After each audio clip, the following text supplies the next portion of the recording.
If we think about coastal communities, they really are a great illustration of the grand challenges that confront those societies today. Coastal communities in particular, of course, are sandwiched between the ocean and the landmass. And so they're at the front line of being confronted by the consequences of climate change. Rising sea levels, inundating coastal areas, destroying areas that would be used for crop cultivation. The Lyell Centre then confronts these challenges through the research that we do. Many of us, we have a focus on the low latitudes, tropical, subtropical regions, which connects directly with big questions from the United Nations, Sustainable Development Goals, and we bring in our knowledge, in our technologies and our cross-disciplinary experience to develop these new pathways towards more sustainable development in coastlines, but also in the deep ocean.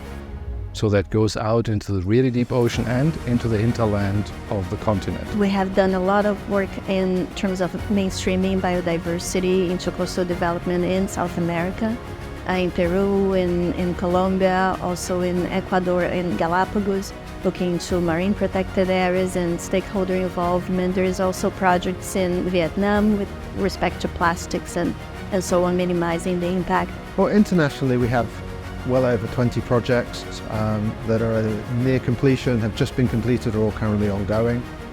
We expect that to continue and grow. The Global Challenges Research Fund, which was an initiative set up a few years ago from the UK, has really been at the forefront of part of the Lyell strategy to engage it in that international footprint. This engagement process, which is multi-directional, actually really delivers new understanding. It drives our science, it drives what we do, and we provide, of course, high-end research. The idea in the end is that we enable the local people so that they basically can take on their own future. For coastal communities, for those who don't have a voice. And a lot of what we do is about advocating for those who are currently voiceless or who are marginalized or vulnerable in some way. Voices of fishers and of farmers are often not represented at high levels in coastal or ocean management or governance. So it's about trying to make those links more explicit and clearer. And a lot of our work is working with those with sort of the level where production actually happens.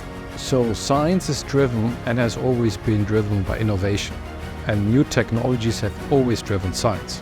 So that goes back hundreds of years. And we try to identify the latest new developments of different types of technologies, and then we try to combine them. We're currently at a very exciting point with developments in technologies. We have very close links with the National Robotarium. So robotics and artificial intelligence more and more are being brought to bear on answering some of the really difficult, challenging questions we have confronting human society today.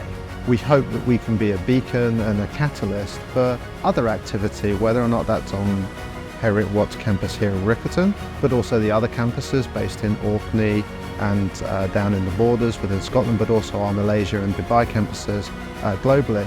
And of course, all of the individual networks that various academics, researchers and students, of course, bring within that centre aspect here as well.